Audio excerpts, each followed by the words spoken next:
Hello, everyone, and welcome to the OnlyLandFans show. My name is Kendall Lejeune, and our guest today is Alicia Jarrett.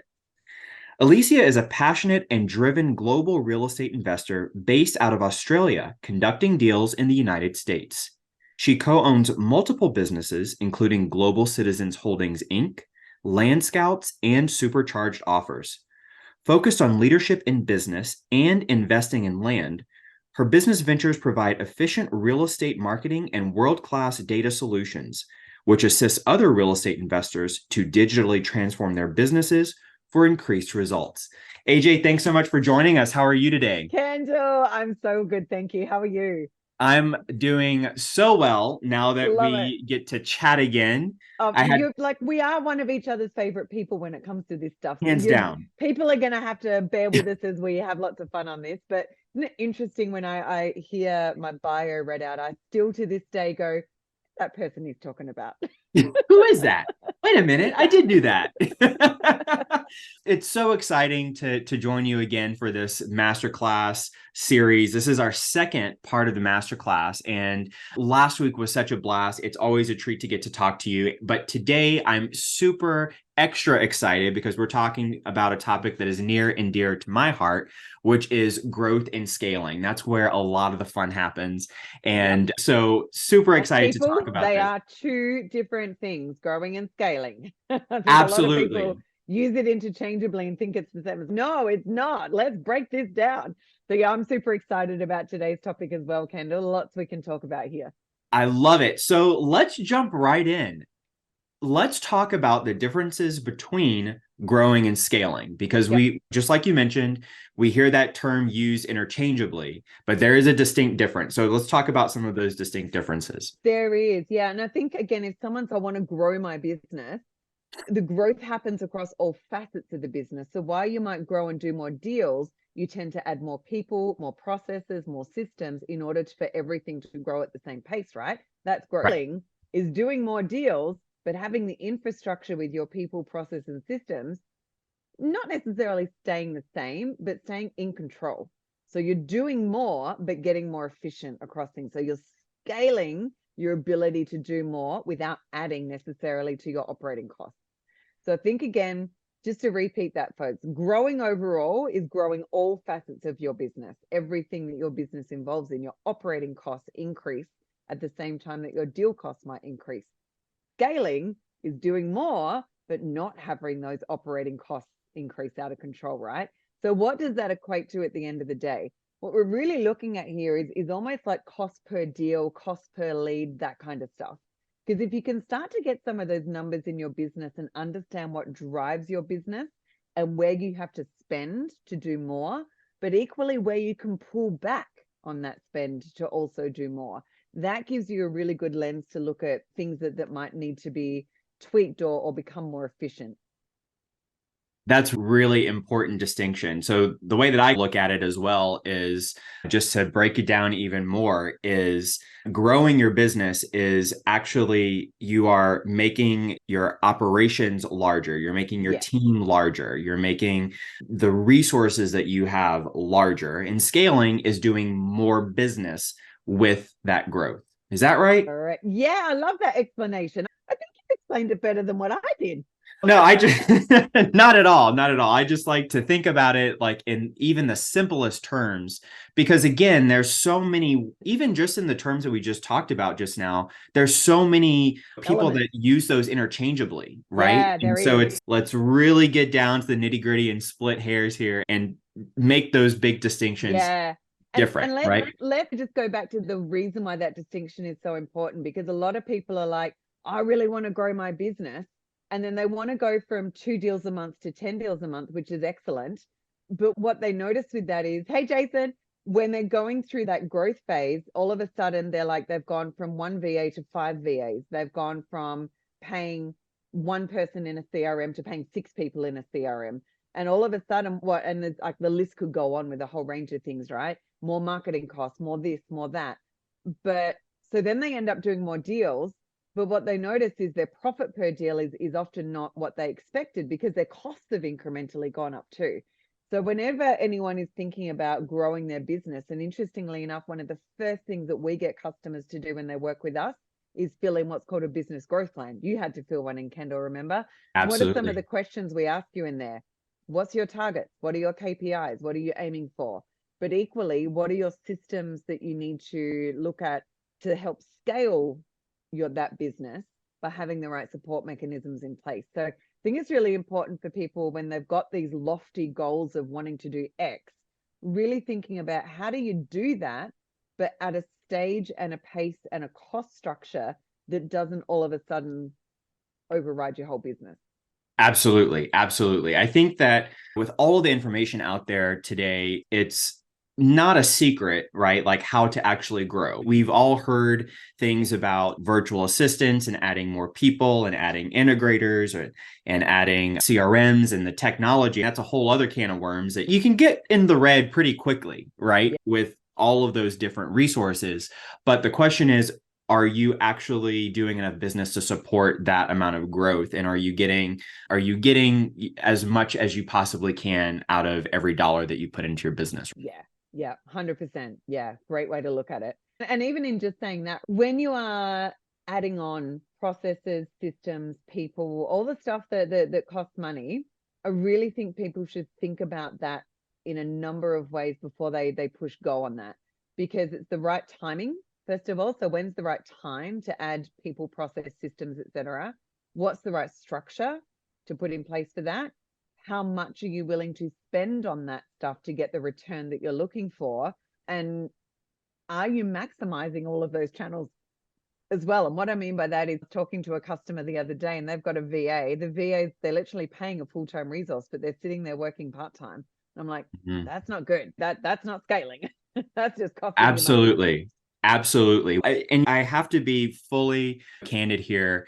When I first started my business, my real estate business, way back before I even got into land, I looked at it like I had to do what is my business going to look like in 10 years, or what did I want it to look like in 10 years? Now, let me set up all of those things on day one before I even get to that 10-year version of my business. Yeah, And right. because it's like, hey, if I We did the same. Don't worry, you're not alone. I think everyone does that because you want to make room for that growth and that scale. And you're like, I can't imagine doing business at that volume without setting up all of the things. And what that Yeah, really did for me was just made it so much harder to get any type of traction because I was trying to build things out, like you said, way yeah, before I had the resources or the money to be able to do that. And yeah. so that brings me to my next question, which is if someone is like a solopreneur, they are like the only person in their business,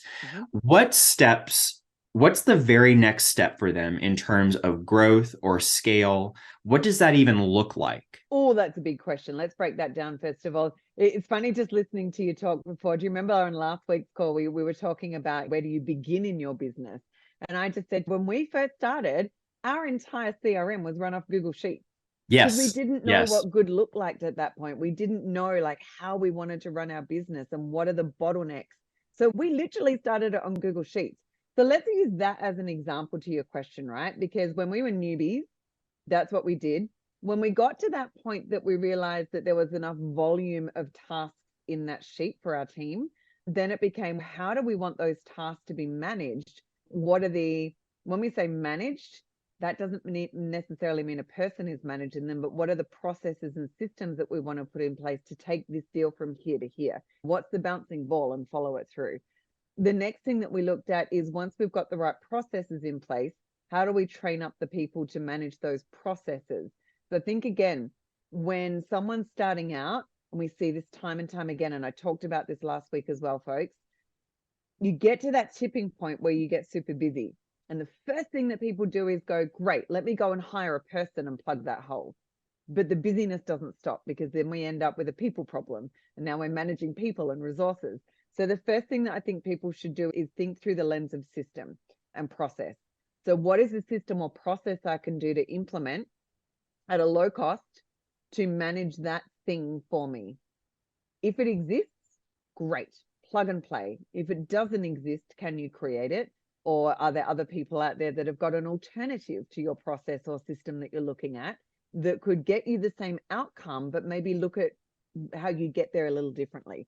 And that's the other thing I think when you're growing, or then when you get to the tipping point that you're now scaling because everything is really bedded down, because that's to me the tipping point there as well, is when you're looking at how to get to an outcome, don't be wedded to what your idea of that looks like.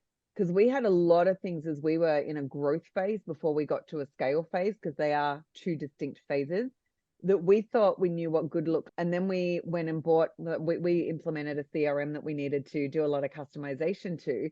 But through that customization, it actually forced us to look at getting to our end outcome even differently. And that was a good thing, right?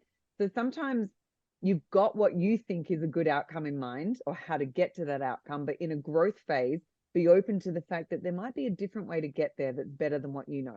Because the thing when you are in growth phase, you only know what you know. Yes. Okay. There's other stuff out there that you don't know yet. And that's okay. Absolutely. And that's a really fantastic point, is that they are two distinctly different phases. Growth is different from scaling. And I often equate it when I'm talking to my students about growing the business. The first thing that we always take a look at is we have to develop systems. How are we doing anything to make it a replicatable process? So one person can go out and talk to sellers and figure out some kind of, just pick up the phone and do whatever it takes to get that seller on the phone, and then do whatever it takes to get the next step of the acquisition process, get that contract signed, and throughout the life cycle of the deal, that do whatever it takes, that scrappy kind of mentality. Yep. But whenever you are growing, you have to make sure that you're translating those whatever it takes activities into a system, right? And I feel, and it can, I know whenever I was in that process, it can often feel like you are in the middle of an ocean, right? On a boat that you're trying to get to the next shore while you're trying to build your boat, right? So it's like you're building it and it has to work all at the same time. So I use the analogy that we're flying an airplane at the same time we're building it. So same concept, right? Exactly. Let's put a wing on over here. Oh, we're going to need landing gear. Let's put that on now. And we're still airborne. Yeah, exactly. And you're still floating. So yeah, absolutely. I think that's a great analogy to use. Yeah. So how would you advise someone to, how can they build their airplane while still flying it? I think, it's again, big question, right? How they can build it while they're still flying it is, I would break it down into every quarter.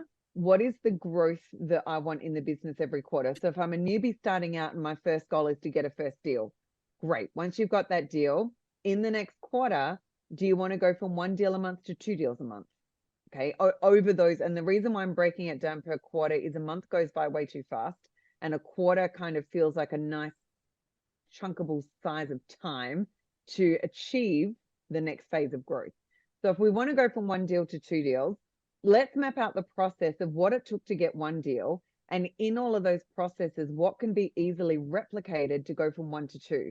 That doesn't mean you need to add on more stuff, more things, more bright, shiny objects. Once we know what that looks like, then let's map out the right process first. So process always before people. Cannot say that and more, right? Process before people.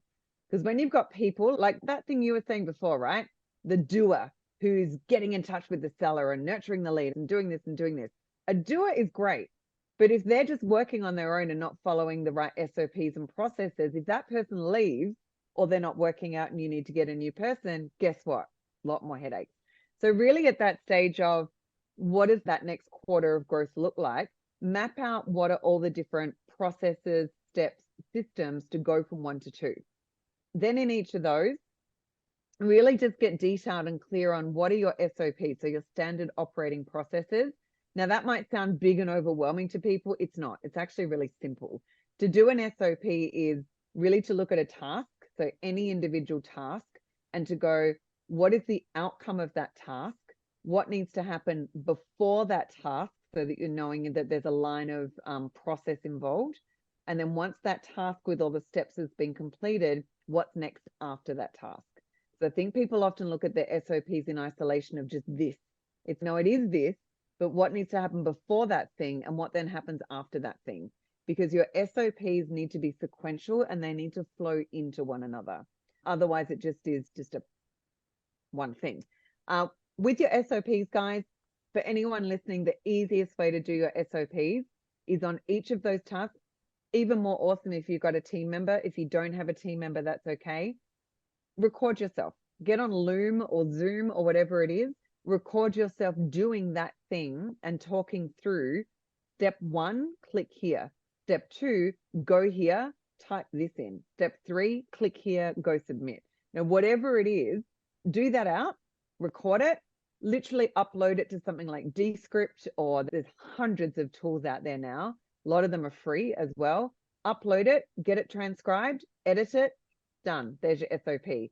And insert the video into it, because you will have different people join your business that will want to have something they can read step by step. Some might want to watch a video and see what you were doing. So there's your SOP done. Do that for every single thing. Now you can do more of that and grow at the same time. I absolutely love that. I was literally just reading about that in Dan Martell's book, Buy Back Your Time. He calls it the camcorder method, where you just literally are recording yourself doing the thing. And then that becomes a video playbook. You can even have someone on your team who you plan on taking over that task to actually write it out, because that's another level and layer to get them to do that. And what they're doing as well is they're building out your playbook that you're going to have forever in your business, right? So it's a living document. One of the things that you mentioned that I just love is that you said that you're documenting what you're doing, and you're also thinking about what did it take to get that one deal done, right?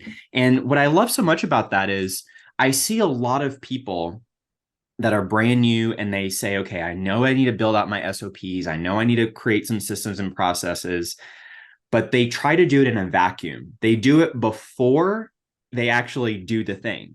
And so what I've seen happen is they will start building out all of these different steps before they've ever had to do it.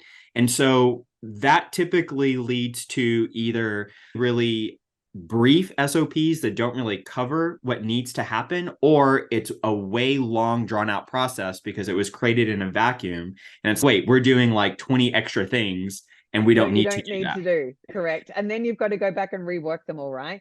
So again, really ask yourself, what do I need at this point in time that's going to get me to the next point in time? In those beginning stages, you might only write out once you've done a couple of seller calls, like for anyone new, maybe they've done a few seller calls and now they understand like what conversation flow they want to have happen. And after they finish a call, what is the next step to do in a system or a Google sheet or whatever after that call? Once you've done a few of them and you know what good looks like, then write out your SOP, then do your scripting, then do all that stuff. But don't feel like you need everything up front. Because again, the other factor, we talk about growth and scaling when it comes to your operating costs. I also include in our operating cost time, because time is a cost. Absolutely. So really think about, where is your time spent and what is that doing? What can I outsource? What can I insource? What can I systematize? And in all of those things, always ask yourself, what is the activities I'm doing that's moving the needle?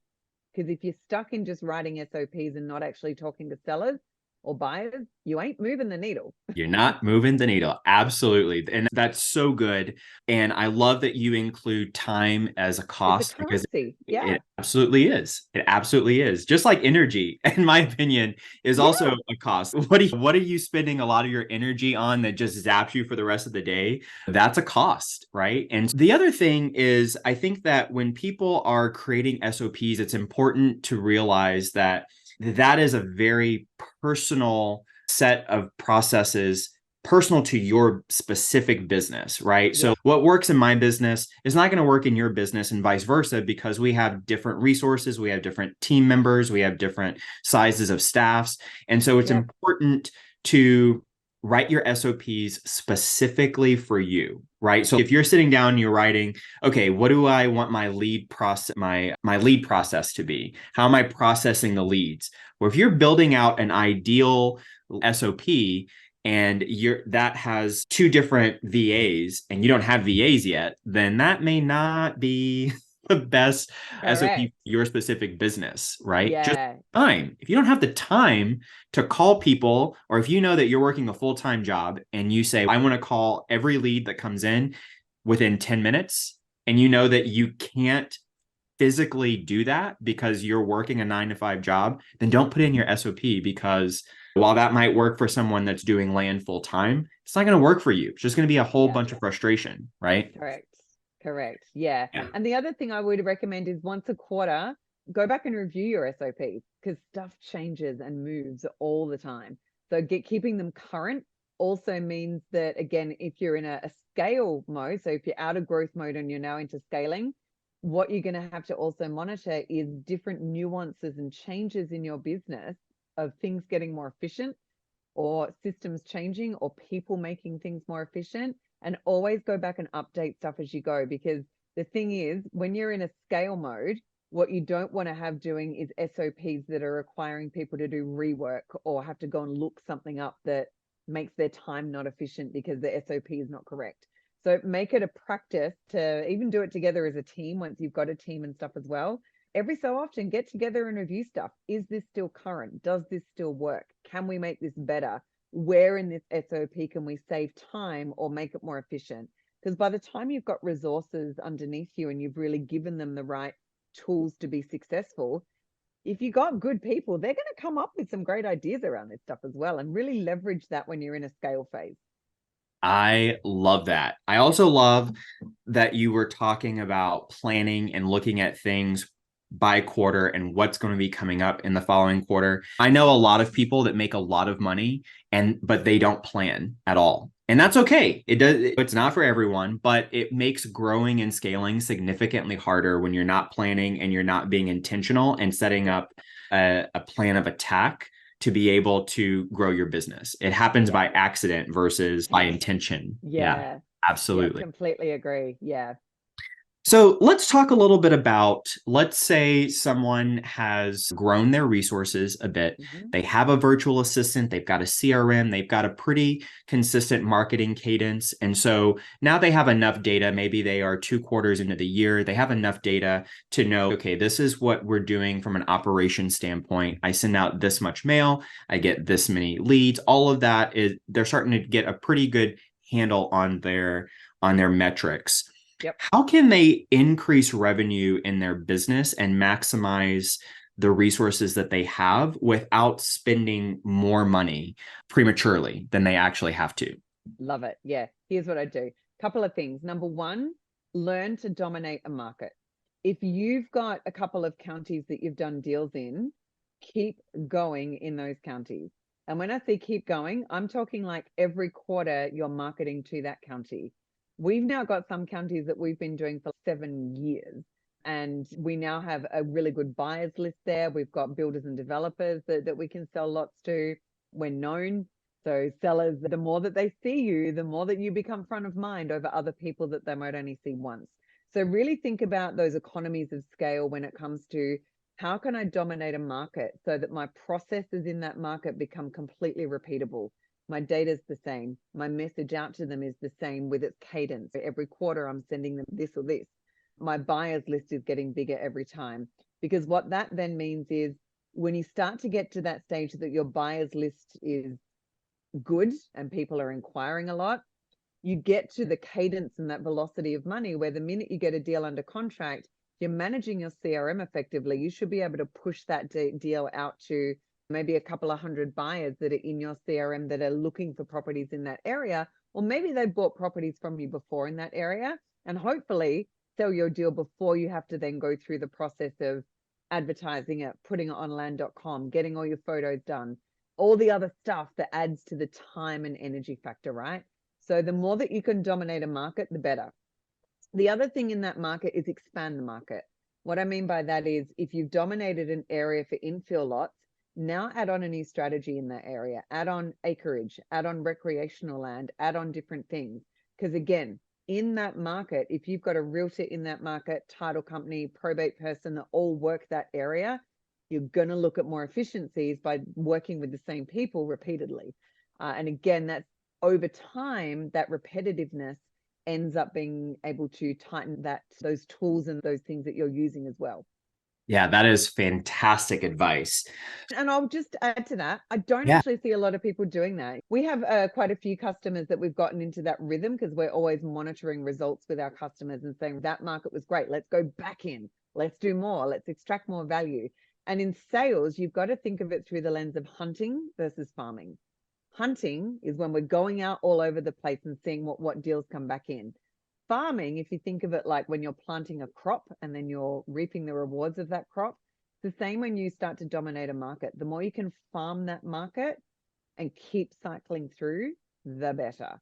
So that would be one thing I'd definitely say. And a lot of people still spread themselves too thin over too many markets.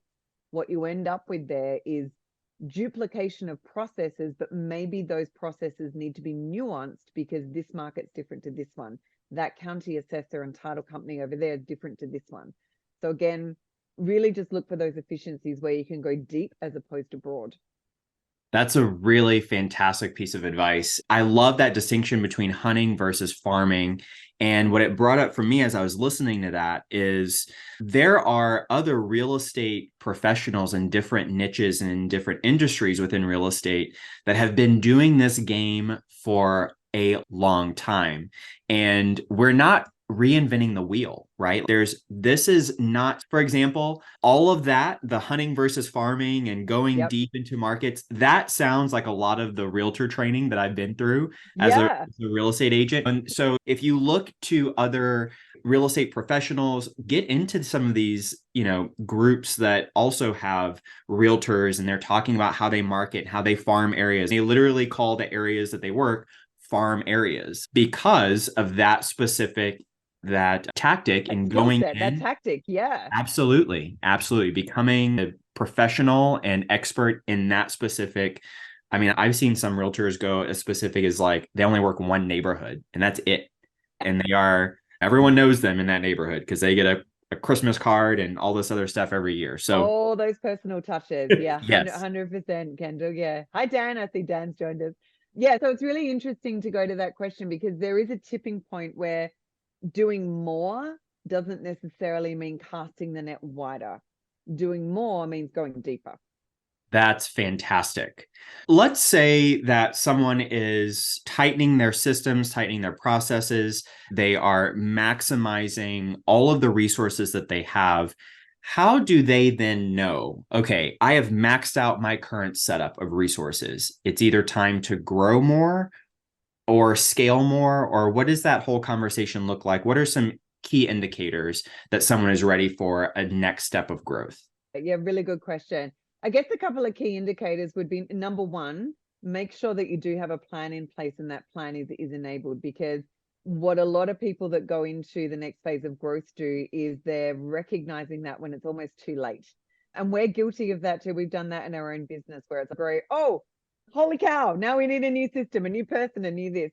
So try where possible to really think through that strategically and what that growth looks like. So is there a tipping point in the amount of leads you're getting through, the conversions you're doing, the amount of deals that you can handle, the amount of hours that your team is working before they start to ask for overtime? So look for those little signs early on and don't wait until they get to the point that they're out of control. And the reason I say that is you've got to think of ramp up time. So ramp up time, if you're implementing a new system, hiring a new person, changing CRMs, whatever it is that you're doing to get to that next phase, it's not going to happen overnight. It might take 1 or 2 months before that's really embedded and efficient, whether that is a person or a process. So number one, have the plan, have a strategy, make sure that you're looking at those early indicators. If you don't have that, number two is those indicators will start to cause you pain. And it's not physical pain. It's often disguised in stress or anxiety or overwhelm. So look for those areas where either you or your team members, or maybe even your resources outside of that, like your title company, your realtor, if you're working with a realtor, if you start to get pushback. So pushback is happening because they're at capacity, they're full. Excuse me. Or even for yourself, if you're giving yourself pushback. And what this looks like, by the way, in our own pushback is excuses. So when we start making excuses as to why I haven't got to that task or why I didn't finish that thing when I was meant to finish that thing, that's a tell. And that tell is that little voice that's going, maybe you need to look at this. So again, look for those areas where you're hitting ceilings, and when those ceilings are hit is a good time to reassess.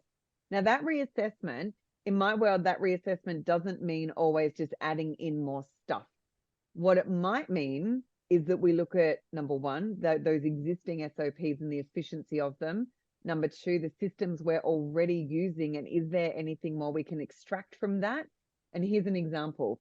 Someone I was talking to the other day is using Pebble, and I love Pebble.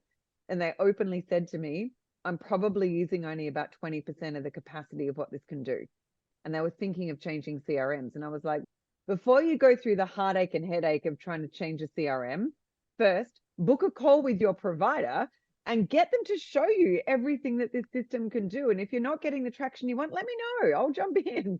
Really make sure that you're extracting as much value and efficiency out of the things you already have before you decide to change. Hey there, land fans. If you're enjoying this episode and would like to see more episodes like this, please be sure to let us know by liking and subscribing below. That is gold advice. One of the things that really stuck out to me was that ramp up time. And we've all been through it. Whenever you are implementing new things, whether it be a new person, a new system, a new CRM, a new piece of technology, it's not as simple as just flipping a switch and then now you're running at capacity, right? You're trying again, it's your wing just fell off to the airplane. Now you have to attach it back on because Exactly. it is hard. That ramp up time, it's not just that your efficiency is going to wane a little bit, but you're actually going to experience more pain because it takes more energy and more effort to implement things. Even if you planned for it, you knew it was coming, just managing a new person, just onboarding that person, just training that person is going to cause some ramp up time, right? Correct. And even just training yourself on a new system has ramp up time, all of that stuff as well. The other thing I probably add in there when I talked just before about having a plan and making sure you're looking for those indicators of when time to switch, time to assess, time to relook at things happens.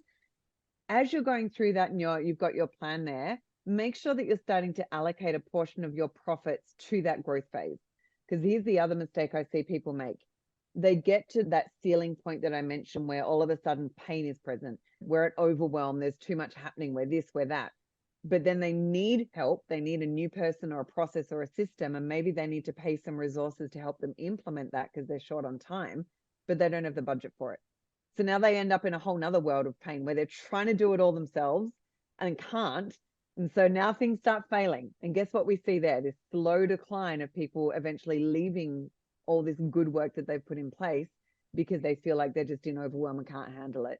So every deal that you do, not only do you need to put a percentage of that deal profit aside for future marketing, future things that you need to keep your pipeline going, put a small portion aside for your growth bucket. That is so good. It reminds me of the book. It doesn't have to be big, right? It's just Exactly. It might just be a couple of $1,000s that you need to implement this new system or bring on a new resource, because you're going to have that ramp up time before they start producing for you. So really think about that. That is so good. That is so good.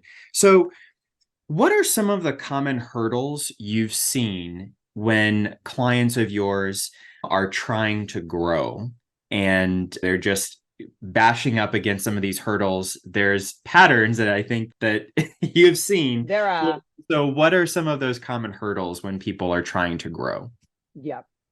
The biggest one here, and this is going to be a bit controversial, but as leaders of businesses and entrepreneurs and out there doing our thing, you got to learn to get out of your own way. So if you want to go to the next level, and now you're working in your business and you're like, oh, I really want to work on my business. First thing you got to think about is, what can I let go of to create space for that? Again, coming back to the beginning of this conversation, writing out your SOPs and things like that, making sure that when you're at that stage of going, look, I currently do all the due diligence for my deals, but it takes me 2 hours a day. I need to now hand that off to someone. So if you've got your SOPs written and everything mapped out, should be pretty easy to transition that to someone so that you can allocate those 2 hours to something else.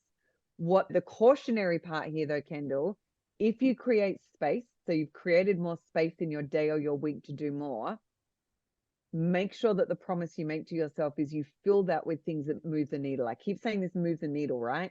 Because if you then end up just doing more operational stuff that isn't moving the needle, you've just moved the problem. So really think through what that looks like for you. And at regular intervals, always ask yourself the question, what is one thing this month, just one thing that I can let go of and bring someone else up to do, so that creates more space for me to grow and do more. So That the biggest hurdle is ourselves more than anything. The second one is probably fear. So the first one, when I say ourselves, that comes from a place of control. I need to control everything in order to feel like I'm progressing, right? The second one comes from a place of fear. So when we are in fear mode, we're scared of growth. We're scared of, is this system going to work? Am I going to hire the right person, etc.? What that equates to is not only lost time, because the time that we're taking to get over the fear is lost time of actually moving forward, but a loss in confidence of things around us.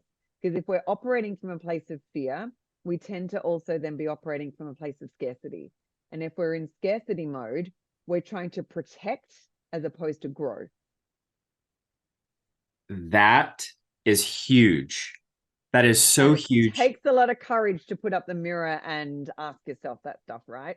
It really does. It really does. And I think that anyone that has grown, or if you've tried to stretch or do anything new, you're going to experience that at some point. And you have to make the conscious decision to say, no, I can do this. And I've planned for this. And I've got resources in place. And this is the plan. We're going to move forward. But I know with myself, even something that I found throughout all of the different phases of my growth is I also found that I was neglecting to nurture the visionary component to my leadership in my business. And so what I mean by that is that I think that it's really important for the leader of any business or company operation to also grow from a self-development standpoint, feeding your soul, for lack of a better word, just so you're looking at your business with fresh eyes and you're getting out of the operations. And I think that in the very beginning, operations is extremely important, especially when you're a one-man show or a one-woman show, but you definitely have to start making space in what you do to be able to grow into the type of leader that can even manage a business that particular size, right? Yep, absolutely. And I think at certain points, maybe it's appropriate to get yourself a coach or a mentor or someone who is at the stage that you want to be at, that you can just shadow. Really look outside of yourself to look for that inspiration and that growth as well. And I think the really important thing is at regular intervals, pause and congratulate yourself on how far you've come. I think so often when we're in a growth phase or we're trying to scale, it just feels like it's fraught with problems because everything feels new and you're trying to work this out or trying to implement this and all that. The fact that you're doing what you're doing, just pause and congratulate yourself, because it is tough. If it was easy, everyone would be doing it, but they're not. So Absolutely. make sure you recognize that growth in yourself, folks. I was on a call with a customer today who's been with us just over a year. He's just hired 2 new people. And if he's listening, JP, you know who you are. But 12 months ago, never done a deal, was in that stage of, I don't know where to start, AJ, help me get started, and is now at the stage, has got 2 people, is working actively on his business, is implementing new things, is really in control of stuff. And I actually said to him, just pause for a sec and just recognize how far you've come from 12 months ago, because this is awesome. And he's like, yeah, we don't often do that, do we? I'm like, no, we don't. We don't. Yeah, that's incredible. And that's a fantastic way to look at it as well, is that everything can definitely feel like a challenge, because it is, right? There's the cliche, new level, new devil. And that's because everything that we try so hard to get to the next level, and then it's like, oh, wait, the next mountain peak is just a bunch of more challenges, right? And so I love that that idea and that stance of look how far you've come, because that's going to give you the inspiration and the motivation to keep going. But I also love the piece about having a mentor, having a coach, having a counselor, someone that has done what you are trying to do, so you can have that little bit of a frame of reference, because it can be really difficult to get a lay of the land if you've never been there before. Yeah, yep, pardon the pun, lay of the land, but yeah. Lay of the land. Ah, love that. That would be a great podcast name, by the way. It Lay would, yeah. I think I'm going to have my people get on that. Let's talk about streamlining operations for efficiency, right? So let's say that you've grown, you've added resources. How do you go about making sure that you are maximizing and streamlining everything? We've talked about SOPs, but can we get down into even more nuts and bolts of what are some indicators that we can see in black and white that say, hey, okay, we need to streamline this process a bit more? Yeah, yeah. Let me think about where to take that question, because I can take that in a number of different directions. Let's talk about people first of all. So I think they're one of the biggest costs in our business, and they're definitely one of the biggest things that we have to manage as well. So there's two trains of thought here. One train of thought is I'm going to hire one VA to do all of my due diligence and my comps. I'm then going to have another VA that's going to be focused on disposition and get my ads and everything all together and do all that. The first thing I always like to question there is, where's your redundancy? Because if someone leaves and you need to plug a hole, that's going to put a bit of a gap in your business, right? So we actually took the approach in our business that everybody does everything.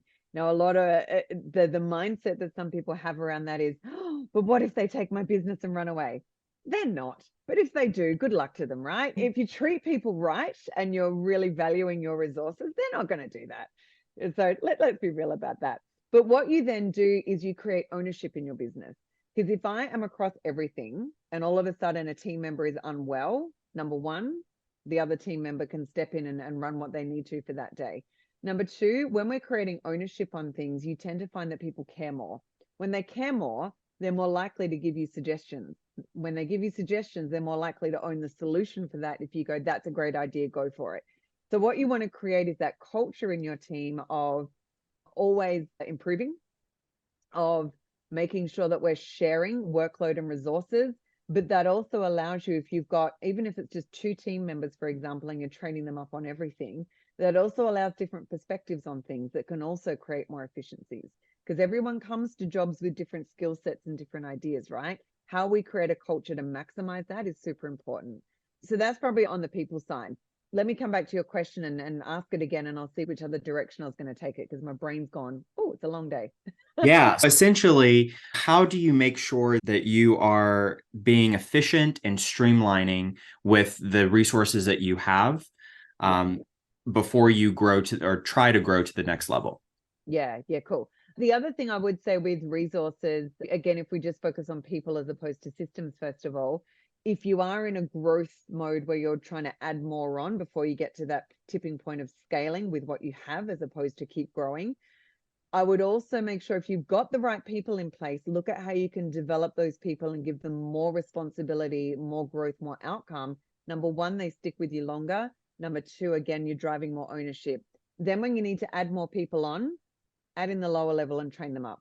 Add in the lower level and train them up. I think sometimes people look at their team and go, oh, now I need a salesperson. And they go external to look for that because they don't think their current team has the capability. I always say, give people the chance to show you that they do or don't have that capability before you go and try and reinvent the wheel. Because sometimes it's easier to bring someone up and train them if they've got the right values, the right attitude, etc., and then bring someone in lower that can also be mentored by the existing team members. So look at ways that you can really maximize that opportunity of what you've got. In terms of systems as well and getting efficiencies there, again, this is going to go in 2 directions here, right? One is technology. When you're looking at different technology, always ask what works with what. What I mean by that, if you've got a CRM that doesn't work well with Zapier or Make or some of the different apps out there that help you to integrate things, then maybe look for one that does. You want to make sure that as you're growing as you're building the airplane and bolting on a wing or putting the landing gear on, that wing and that landing gear is coherent and speaks to one another and works efficiently together. If you've got disparate systems and processes that don't, and I'm not saying they all have to combine, but they have to be synergistic in their approach, right? One's got to flow into the next pretty easily. If you don't have something that works that way, then start to look for something that does.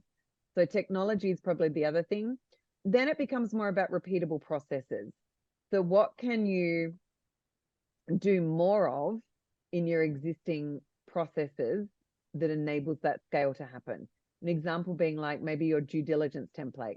Now, if you've got a due diligence template or a comps template that is different per county, maybe look at how you merge that into one document and one format that can be used for any county, rather than having those disparate things that are out there. Again, that just we're scratching the surface here on a couple of things, right? But yeah, that's where I'd start with that, Kendall.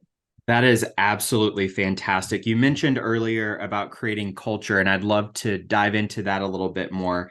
So, there are some major differences outside of just the obvious differences between being a one-person show and having a few different employees. And we all know that once you bring people onto your team, now you have to manage those people. You have to create some type of culture. You're adding another responsibility onto your plate. And how do you go about managing as you grow? What are some tips and tricks and tools that you have that you found that's helped business owners to manage, because they're doing other things too, and now they've added this managerial responsibility? Correct. Yeah, correct. I've actually got a bit of a model that I use across our team that I created a while ago, and it's called Raft B. So Raft, RAFT dash B. So Raft B being, I looked at it through the concept of when you've got, coming to this whole airplane mode as well. If an airplane crashes, what's the first thing that gets pushed out of the airplane? The safety rafts, right? The slides come out come the safety rafts. Same when you're on a boat. And those are a place of safety for people, but also a place of refuge for people as well. So in leadership, and when we're talking about managing businesses, we really need to think about what is the safety environment that we create for people to do their best. So Raft B, a couple of things that stands for. Number one is responsibility. And responsibility is being super clear with people about what you expect from them, but then making sure that you're defining how to get there and giving them the systems and processes in order to do that efficiently. Again, I see a lot of people that hire VAs and just think that the people's going to solve the problem. It doesn't.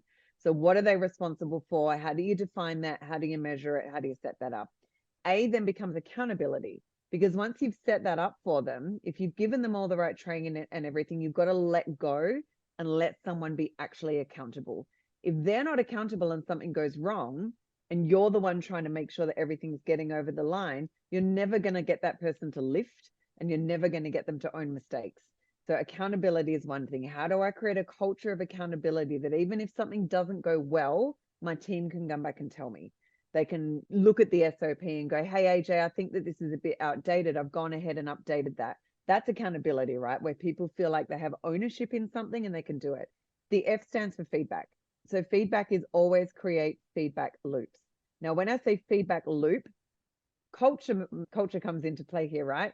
You've got a culture that feedback is just one way, that you're just giving feedback to them. That's not a feedback loop. That's just you giving feedback all the time. And 9 times out of 10, it's always going to be about things that need improving, right? Which can beat people down over time. If you've got the first two right, your feedback loop should be both ways. So I'm going to give you feedback on what I think is working really well, but also the stuff that I think we might want to review and push it back to you, because you're accountable. Push it back to you to go and review that and come back to me with a solution, not me coming up with the answers all the time. Secondary, though, is I want you to give me feedback. On a daily call with my team, I'm giving them feedback on stuff and we're assessing. The last thing I ask on every single call is, guys, what do you need from me? What support do you need? What knowledge do you want more of? What training are we looking at? What do you need from me? Okay, if they can't tell you that, leads to the last one, which is we've gone through the R, the A, the F. The last one is T, which is trust. If people aren't giving you feedback, they don't trust you. Point blank. So if you ask, hey, how's everything going? And every time you ask, people go, it's great, it's awesome, it's fine. That's not feedback. That's not trust. If you say, how's everything going? They're like, oh, I had 2 really good calls with the seller today. Had 1 call that went really bad, and I'd love you to give me some support on that. Let's listen to the recording. That's trust. When people feel like they can come forward to you and say, hey, this is going on, I need your help with this, and not feel like there's going to be a pushback on that or a blame or shame on that as well. That's trust. So really thinking about what's a trusting environment look like, where your resources can come to you with ideas and solutions or things they need help on without feeling like they're going to be put down here. And I'm saying all this stuff and it sounds really basic 101, but I cannot tell you how many people don't run their businesses this way. The last one, so that's the raft, okay, place of safety, place of togetherness. The B stands for boundaries.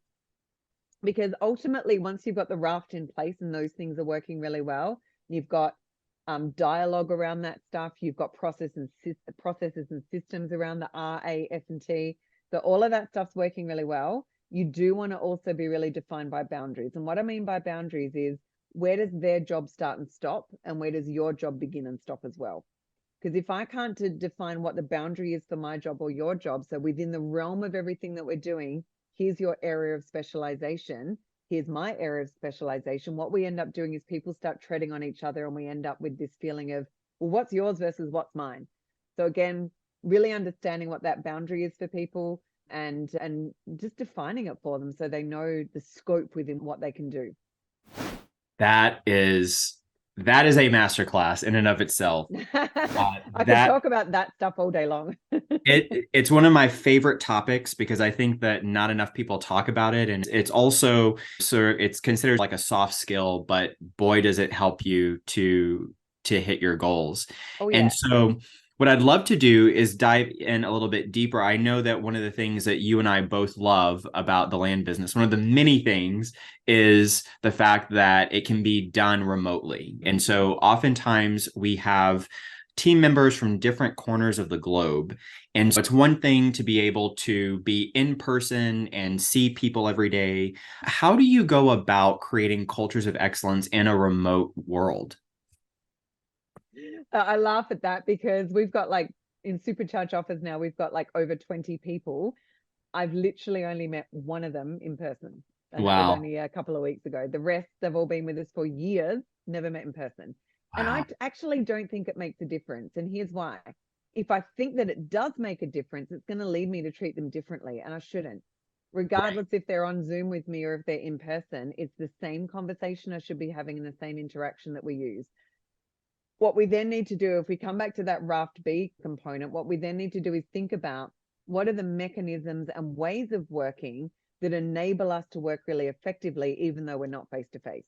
Systems, Slack, project management tools, reporting tools, different things that you can, again, systematize. Now, this is especially important if you're out of growth phase and into scaling phase, because in scaling phase, you've got less time to work on the minutiae of your business. Like, you don't have time to go into Excel and run a report. You should automate that so that you know how many calls have been taken this month. What does that look like? What's in our pipeline? That kind of stuff you should be able to set up so that you can have conversations about it at any point in time without needing to necessarily do more work around it. We treat our team the same on virtual as what we do in person. The other thing as well with our team, none of them are called VAs.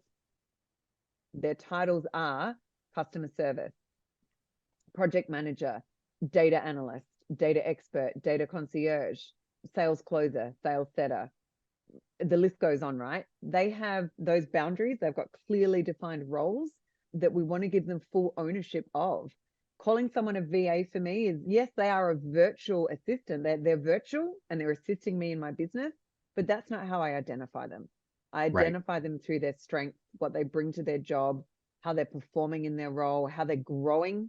Our team's actually been with us. I'm really proud to say our team's actually been with us a long time. And we've in Supercharged offers, not one person has left. They've been with us from the beginning, and we just keep growing them because we trust them and we're keeping giving them more stuff to do so that they feel like they're growing and not staying stagnant either.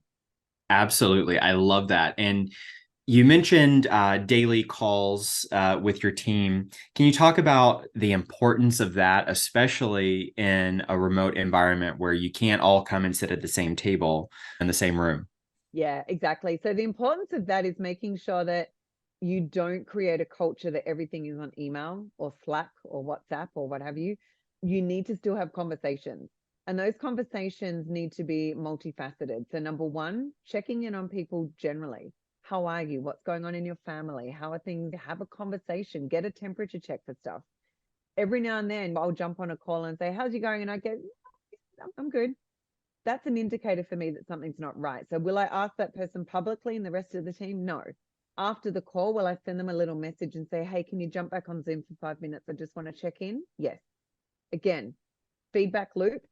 looking for those nuances and understanding where your team is at and making sure you've got that open dialogue around anything and everything. You don't get that from a WhatsApp message or an email. So having that daily interaction allows you to do a temperature check, but it also allows you to collaborate, because the calls that I have daily, I've got a number of calls during the week with my team individually, but equally we have group calls daily. Our sales team has a group call. Our project team has a group call. Our data team has a group call. Now that's a lot of time for me, but that time for them, when we can all get on a call together and go, hey, how's this going? And one team member can say to the next, oh, I'm actually a bit overwhelmed with that today. I've pushed that to tomorrow. And I'm like, no, that has to happen today.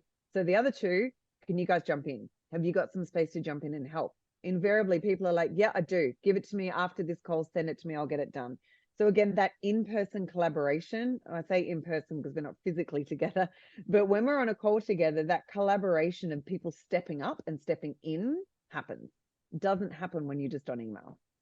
Absolutely. And I think that's such an important distinction, because in a world where we've just talked about getting as efficient as possible and we're creating as many automations and systems where things can move with as little friction as possible, it can be really easy to miss those opportunities for that interpersonal connection like you just talked about. And so you have to be intentional about that kind of thing, or it's just not going to happen. Yeah. And don't do it to tick the box. Do it so that you're genuinely interested in your team, their progress, how they're feeling, how they're going, what support they need.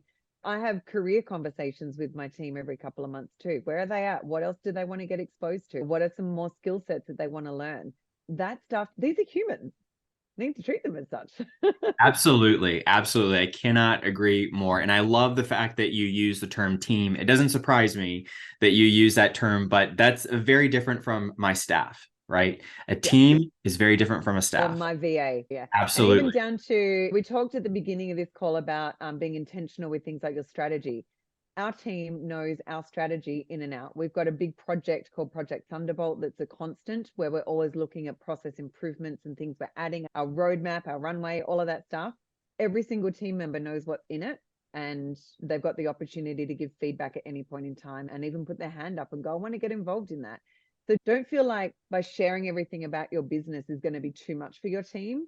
Because if we put ourselves in their shoes, coming back to that raft B that I said, that whole element of trust comes with you also being super open about your business, where it's at, what you're doing, all this stuff, because people buy into that, right? And they want to feel part of it. We're very open and transparent in our team. I absolutely love that.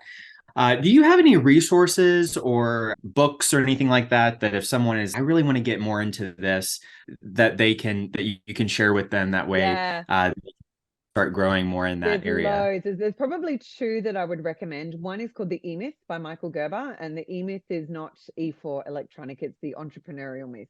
And that is, you can be good at something, but it doesn't mean you're going to be good at running a business in that something. And it really helps you to unpack, what are your strengths that you play to if you want to be an entrepreneur or a business owner? And what are the things you might need to systematize or outsource to play to those strengths?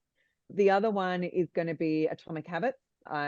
You actually gave me that, and I love it. All those little micro decisions that you make that start to that roll up into what does good culture and behaviors start to look like for you and your team, and how do you display that as a leader? So Atomic Habits was also awesome. Excellent. Thank you so much for sharing that with us. We've got just a couple more minutes left here. I don't want to end our conversation without talking about metrics and measuring success. And so, what are some of the different methods or metrics that you actually track to measure success when it comes to scaling your land business? Yeah, that's a big question. I think we need a whole nother session on that. I'm going to give you a high level answer. But in any business, I'm going to talk about this through the lens of a land business, right? Not supercharged offers. So a land business, the metrics that you want to look at is, number one, obviously your conversion metrics, response rates, conversion rates, time it takes to convert, because again, every county is different. So make sure you're monitoring this per county, not just per marketing, because it might mean that you're making those nuances and adjustments because one county is performing differently to the other. In each of your deals, I want people to start looking at things like cost per acquisition, cost per deal, really looking at what your exit is when you're making money on a deal, basic metrics like that. As you're growing, what you want to do is when you're coming back to the beginning, when we talked about growth versus scaling, when you've got your cost per deal down pat, that cost should remain constant. And then as you're doing more deals, your cost per deal should come down. Some of those metrics that you want to put in place is maybe every 3 to 6 months. What's the reduction in cost per deal that you want to start to see because you're getting more efficient in all this other stuff that we've spoken about? That is fantastic. And I just have to reiterate, I love that idea of tracking the time it takes to convert a lead into a deal. That's something that I don't hear very many people talk about. Yeah, and I talk about that a lot because the market has changed. People are like, oh, I'm not getting the same response as 2021. And I'm like, that's because we're not in 2021 anymore, Toto. We're in 2023 and the market has shifted. So then on a quarterly basis, looking at your time it takes to do a deal is super important, because when you're then doing some forward planning, if you're going to go, we spoke about hunting and farming, right? But if I got some really awesome deals and I'm going to go back in and farm that county, but the average deal took me 5 months to do, then I need to build that into my lead time when it comes to when I'm expecting a return on investment from that county. Okay.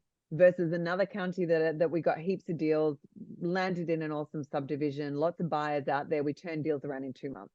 Great. So really think about that when it comes to planning forward. That is so good. That is so good. Thank you so much for sharing that. AJ, this has been absolutely incredible. Thank you everyone for joining us. Please make sure that you join us for part 3 of our masterclass with AJ next Wednesday. And then we will also have another podcast, live virtual meetup this Thursday. Take care, everyone. Looking forward to seeing you in the next one. Bye-bye. If you're interested in hearing from other 6- and 7-figure land flippers about how they've built and run their businesses, then check out my group, OnlyLandFans, where I do a live interview each week inside the group. You can grab that link at the description below. Until then, be great, have a great week, and catch you in the next one.